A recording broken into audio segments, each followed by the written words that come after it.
What's up? What's good? What's popping? What's cracking? What's percolating? What's really good in the hood? It is your man Theo Butler, and welcome to it's the last issue before we kick off in the Doom War episode. I ain't saying, I'm just saying what's wrong with it.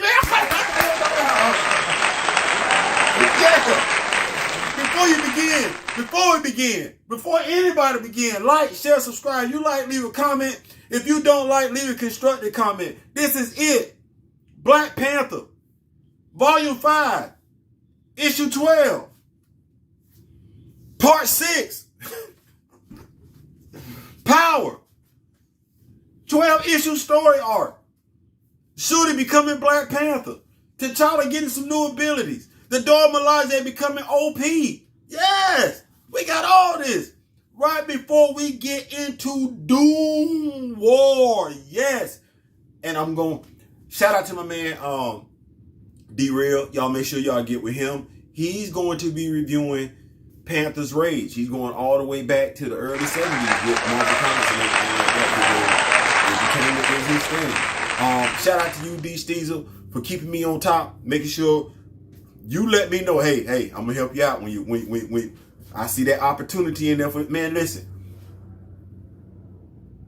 D. Steezel, those of y'all that come at me like how D. Steezel does, and with D, hey man, this right here, you misspoke on this, correct that. I love that, because I'm not perfect.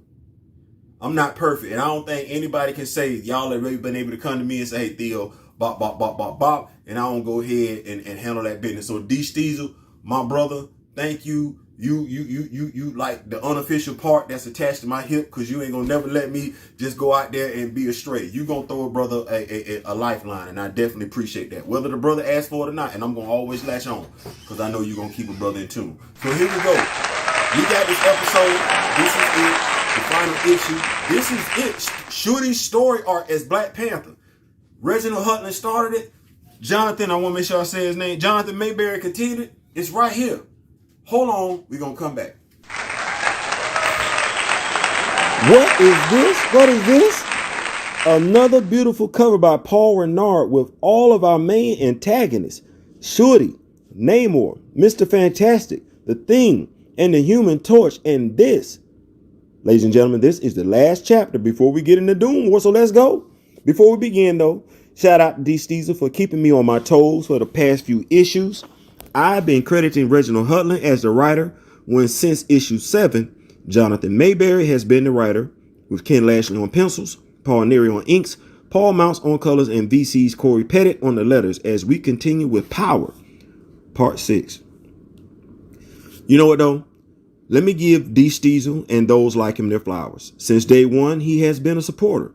When he critiques, it's constructive. When he points out a mistake, it's not to make a brother look bad. It's to inform a brother, to help a brother out. His delivery is always on point. And since I know I'm not perfect, I'm open to being corrected by him and a few others. There's a level of trust that has been built up since day one. Him correcting me isn't making me look bad. It's to make sure I keep succeeding in this arena of media. Salute D. Steezel, and salute to those like him who truly want to see others succeed and aren't opposed to helping them with that success. I appreciate that, my brother. Thank you so much. As our story resumes, we find our heroes in the Wakanda Quinjet, having uncovered the Broker's Island. Namor states it's more than likely a trap, and they all agree. Shuri states that although it's probably a trap, it's more than likely a trap for just her and not all of them. As they get closer, all of their systems go down to the point where they even lose contact with Flea, who's in orbit. Even Reed acknowledges how advanced it has to be, the technology, for their communications to be knocked out. And while Johnny cautions them, Shuri believes they can handle whatever the Broker hurls their way.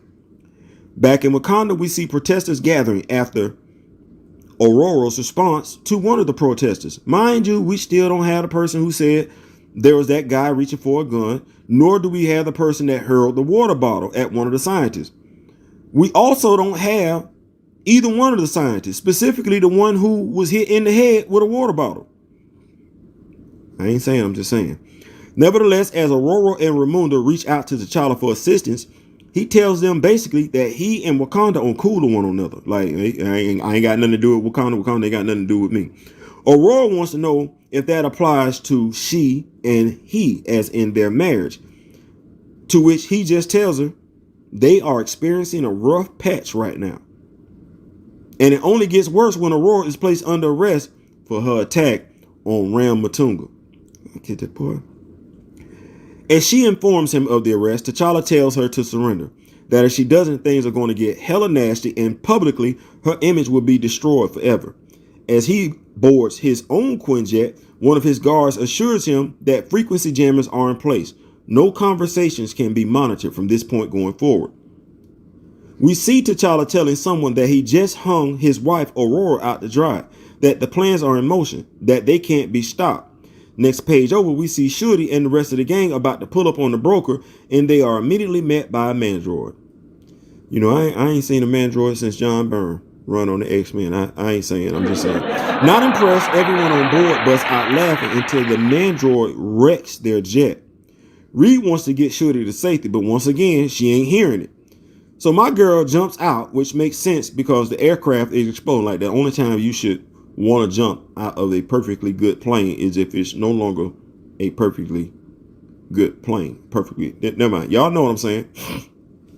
Anyway, she jumped out the plane, but it's looking like she don't have a way down. But they do say cats land on their feet, so it is what it is. Anyway, we see Dr. Doom observing from afar, telling Declan, the broker, to kill as many as he chooses, but don't risk being captured himself.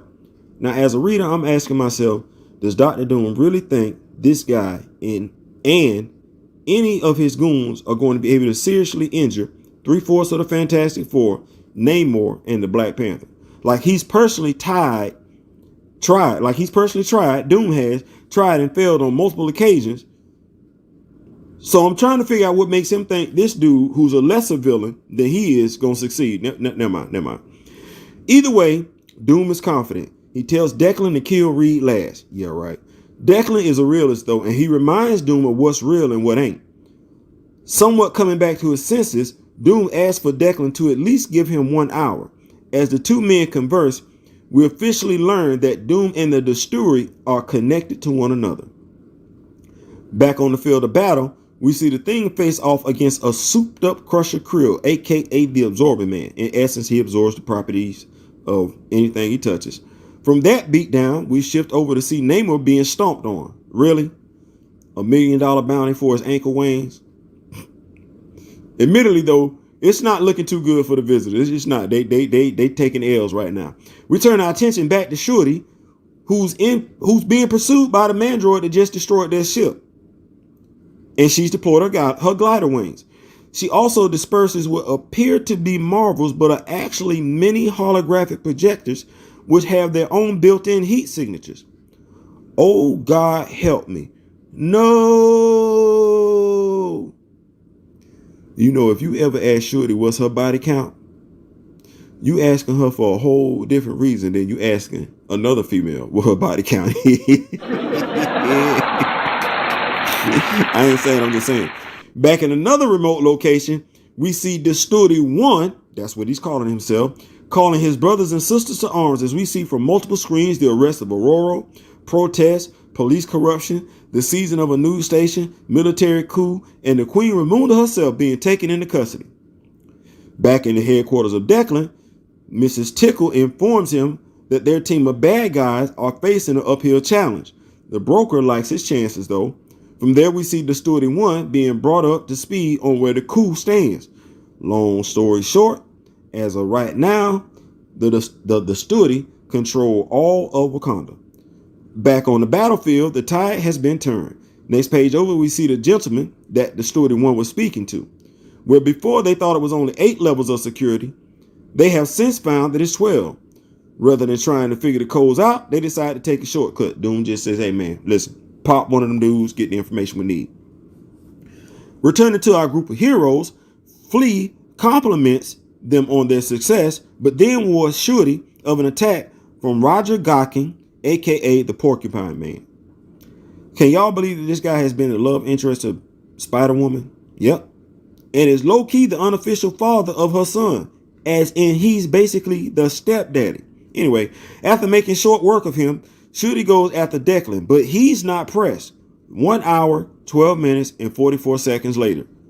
12 minutes and 44 seconds later than Doom needed. So they've been out there fighting nonstop for over an hour with no breaks. Damn. Reed wants to talk, but Namor doesn't. He remembers that Declan sold Nitro, the mutant growth hormones that allowed him to explode to such a degree that it killed hundreds of people in Stamford, Connecticut. Hardcore comic book fans are going to remember this event as the starting point for the first Civil War in Marvel Comics. Yeah, this is what started it.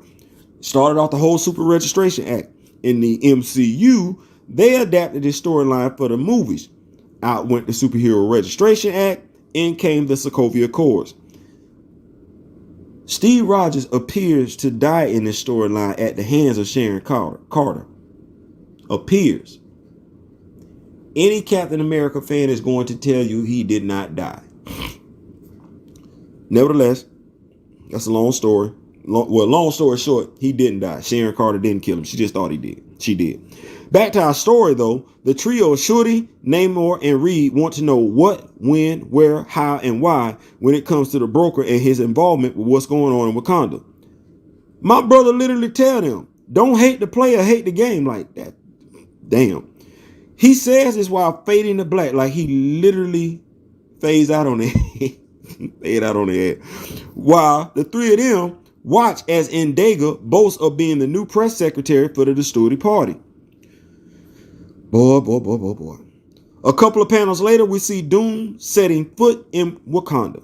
We find that even amongst the Dasturi, there are those that have their own agenda that has nothing to do with the rantings and ravings of Indega. What they say about honor amongst these? Yeah, that part. What's their motivation, you ask? Money and anarchy. And just in case there is any confusion as to what Doom is trying to get his hands on, it's the vibranium. I told you, Doom War. Back on board T'Challa's jet, we once again observe him speaking to someone. He's speaking to someone. Maintaining complete secrecy, their plans have worked and the villains have revealed themselves as well as their motives out in the open. Now, as Shuri says, they stop running and they fight. Yeah, that's who we've been talking to. My dog been incognito with Shuri the whole time. Sounds like a message for a movement right there.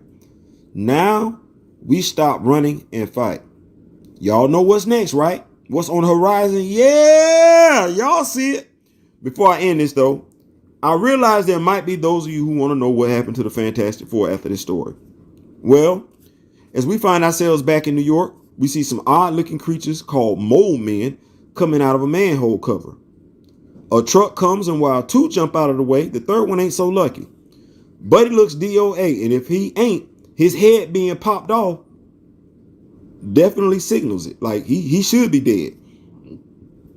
Anyway, the FF, short for Fantastic Four, are alerted by Kirby. I'm calling him Kirby. He remind me of Kirby from the Saturday morning Fantastic Four show. So unless D-Real, D-Steezel can tell me his name is something else, I'm going to call him Kirby. Anyway, the two old men saunter right on up to the FF, complete with the Invisible Woman. Yeah, she's there now. And the disembodied head says it has a message for them. Like, that just would have freaked me out. Like, two creatures that don't look human walk up to me with a head in the hand of another creature, and that head says, not the two creatures that's walking, but the head they carrying says, clear the area. Anyway, we hear a rumble dumble, 5 minutes of laughter. The mole man says, I'm here, the conceited bastard. Lottie dottie, doom doom doom, lottie dottie. My bad. Shout out to Slick Rick and Dougie Fresh. I can't help it. I'm hearing music every time I read this stuff. Anyway, some big bad creature comes up through the floor with the mole man stepping out of his mouth. That's gross as hell. Saying he needs their help. That story picks up in Fantastic Four issue 575. In a couple of days, though, I'm going to come back to y'all with this Doom War. Hold on. Oh, man. Whew. Listen. Shout out to Grand Madam Tarot. She said she couldn't wait. Grand Madam, this is it. Shout out to May Kent. Thank you so much for rocking with me and everything like that. We got it. My man, D Steezel, Austin, TA. Hey man, y'all. Ray Smith. It's so many of y'all that keep me doing this and everything like that. I appreciate y'all for doing it so much. This is my beautiful daughter. Hold on. Come here. We're gonna sit this food down. Come here. Sure. Hi. Yeah! This ain't the youngest one. The youngest one is not here. This is the 10-year-old and everything like that. Say hi, Jalea. Hi, y'all. Yeah. We doing it big over here. So listen, I appreciate y'all for rocking with me and everything like that. Doom War. I'm gonna make it my business to have, what's today, Tuesday? I'm gonna make it my business to have the first issue of Doom War to y'all Thursday. No later than Thursday, absolutely. Until then, listen. Coming to y'all with another video. I ain't saying, I'm just saying. Peace.